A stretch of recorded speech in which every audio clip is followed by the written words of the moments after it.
Hello' guys welcome to বন্ধু travels. চ' guys আশা কৰোঁ আপোনালোকে ভালে আছে আৰু নতুন বছৰত পুনৰ এটা নতুন ভিডিঅ'ৰ মাজেৰে আপোনালোকৰ মাজলৈ আগবাঢ়িছোঁ। তো আহক ভিডিঅ'টো আৰম্ভ কৰোঁ। আৰু এয়া মই গৈ আছোঁ নৰ্থ ইষ্টৰ অন্যতম এখন ষ্টেট, আৰু যিখন ষ্টেটত গৈ আছোঁ সেইখন ষ্টেটত পুৰুষতকৈ মহিলাসকলৰ প্ৰাধান্য বেছি, অৰ্থাৎ সকলো কামৰে অংশীদাৰ মহিলাসকল। আৰু য'ত আছে এছিয়াৰ আটাইতকৈ চাফা গাঁওখন, আৰু য'ত গোটেই বছৰ জুৰি বৰষুণ হয়। আপোনালোকে নিশ্চয় আন্দাজ ল'ব পাৰিছে যে মই কোনখন ষ্টেটৰ কথা ক'বলৈ গৈ আছোঁ। আৰু সেই ষ্টেটখন আন কোনো নহয়, সেইখনেই হ'ল অতি ধুনীয়া মনোমোহা ৰাজ্য মেঘালয়।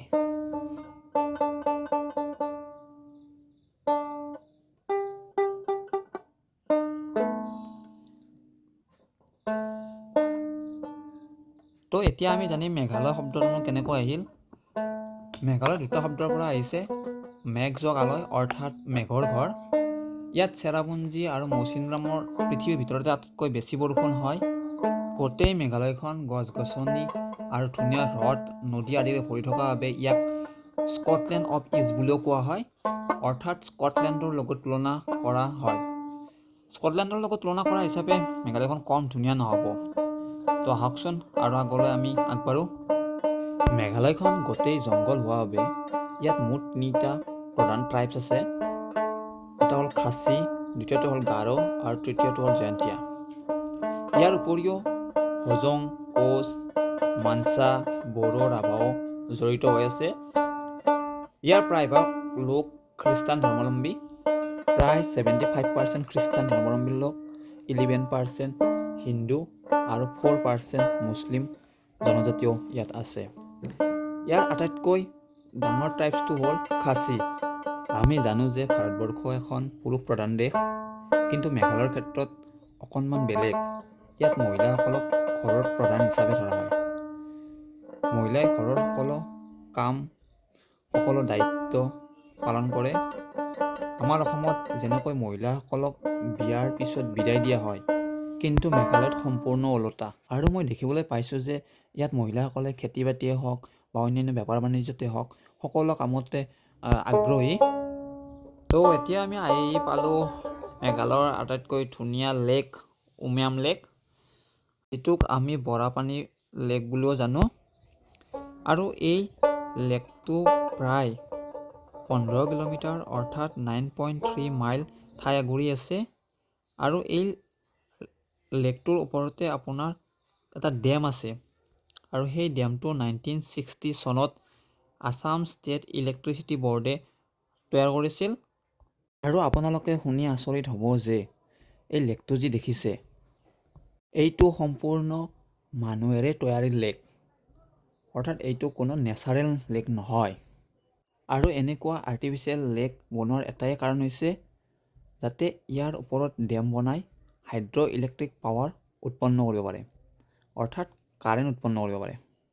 তো অলপ আগতে মই যে ক'লোঁ হাইড্ৰ' ইলেক্ট্ৰিক পাৱাৰ প্লেণ্ট, অৰ্থাৎ হাইড্ৰ' ইলেক্ট্ৰিক পাৱাৰ প্লেণ্টনো কি?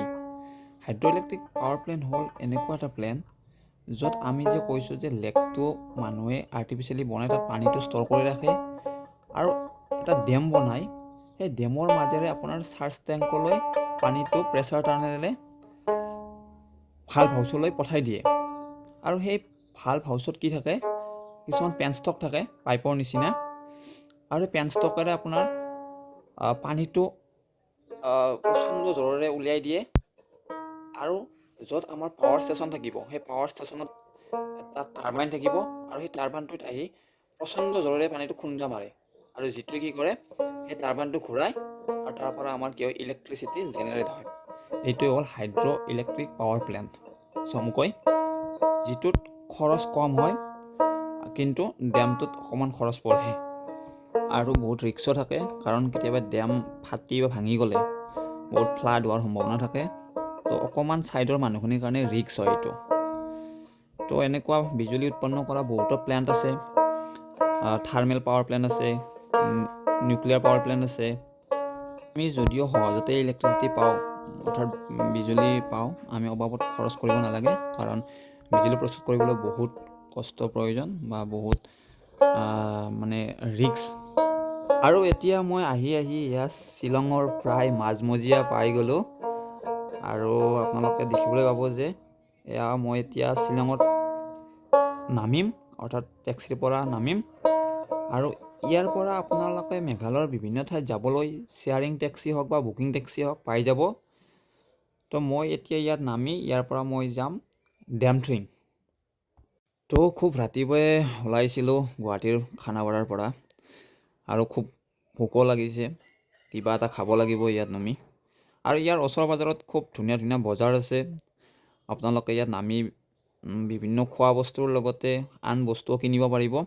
তো এয়া মই এতিয়া নামিলোঁ, আৰু নামি কিনে মই এতিয়া কিবা এটা খাই ল'ম ফাৰ্ষ্ট অফ অল। আৰু মই আপোনালোকক যিখন মেঘালয়ৰ ৰাজধানী শ্বিলংখনো অকণমান দেখুৱাই দিম। চাওক খুব সুন্দৰ পৰিৱেশ চাৰিওপিনে। তো সঁচাকৈ খুব ধুনীয়া পৰিৱেশ চাৰিওপিনে। আৰু এয়া আমাৰ ইণ্ডিয়াৰ পতাকা উৰি আছে কাষত। তো মানে ইয়াত আহিলে কিবা বেলেগ এটা ফিল হ'ব আপোনাৰ, যে মই বেলেগ এখন ষ্টেটত, মানে সম্পূৰ্ণ বেলেগ আৰু এটা ফিল হ'ব। খুব চাফা আৰু ক্লাইমেট খুব সুন্দৰ। আৰু মই বেলেগ টেক্সি ল'লোঁ, যিটো মোৰ ডেষ্টিনেশ্যন তালৈকে যাবলৈ।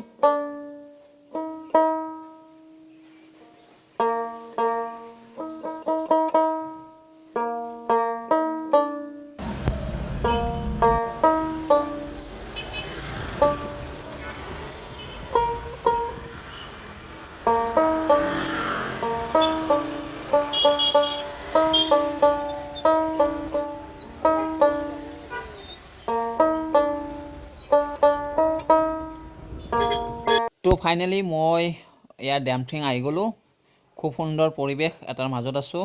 এয়া চাওক নেচাৰেল ভিউ কিমান ধুনীয়া সঁচাকৈ। তো আশা কৰোঁ ভিডিঅ'টো যদি চাই ভাল লাগিছে, লাইক, শ্বেয়াৰ এণ্ড কমেণ্ট কৰিব, আৰু বন্ধু ট্ৰেভেল চেনেলটো ছাবস্ক্ৰাইব কৰিব একেবাৰে নাপাহৰিব। ধন্যবাদ। জয় অসম।